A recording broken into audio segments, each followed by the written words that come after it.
Alors cette vidéo en fait est un peu une continuité de la précédente où je vous avais parlé du livre qui s'appelle La Décision. Il se trouve que cette fin du mois de septembre, début octobre, a été pour moi l'occasion de lire des livres particulièrement intéressants et aujourd'hui j'ai envie de vous parler d'un livre qui à nouveau m'inspire la discussion entre les gens.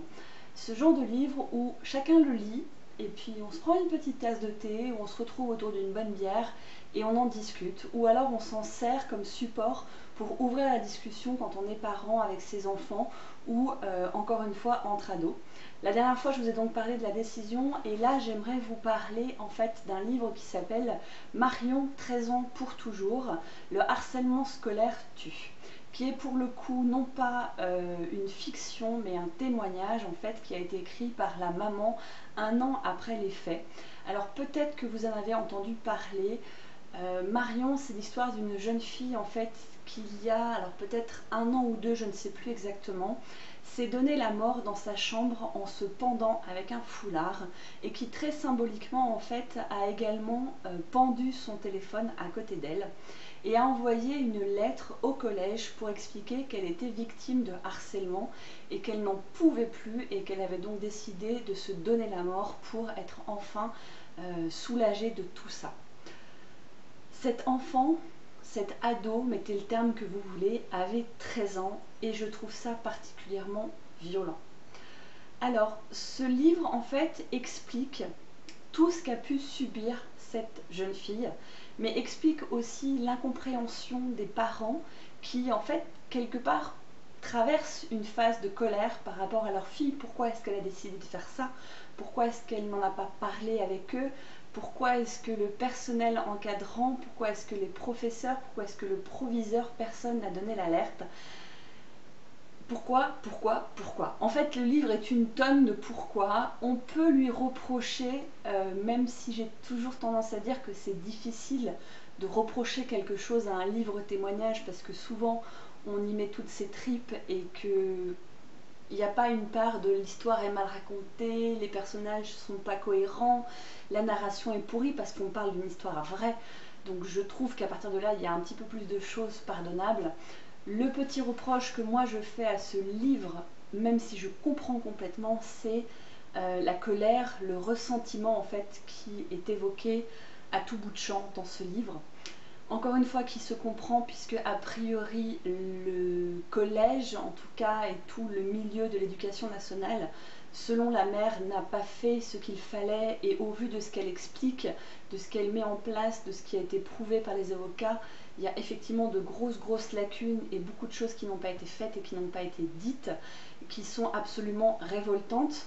Mais j'ai trouvé que du coup ça pouvait par moments desservir le propos qui était trouvons une solution pour que cela n'arrive plus aux enfants. Et en fait ce livre m'a énormément touchée parce que j'ai eu une scolarité que je dirais sans doute, je pense avec le recul, privilégiée.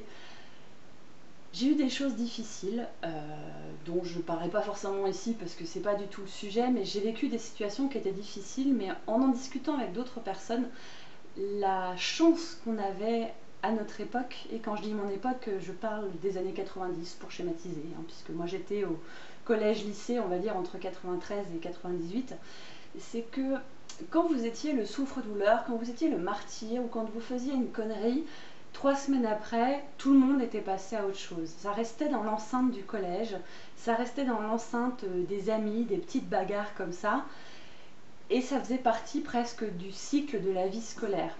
Aujourd'hui, on est sur des plateformes de réseaux sociaux où en permanence vous êtes mis à nu, observé, regardé, que ce soit via Facebook, que ce soit sur des petites vidéos à la con qui peuvent être tournées et mises sur YouTube, que ce soit avec Twitter.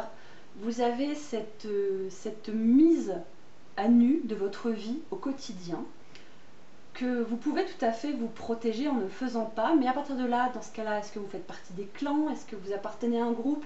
Est-ce que vous faites bien ce qu'il faut? En parallèle, il y a toute la question de l'anonymat. Je peux mettre des pouces rouges sur YouTube, je peux t'insulter via un compte piraté, je peux changer mon nom pour que tu ne saches pas qui je suis. Et je trouve que ça crée des situations qui sont extrêmement difficile et douloureuse.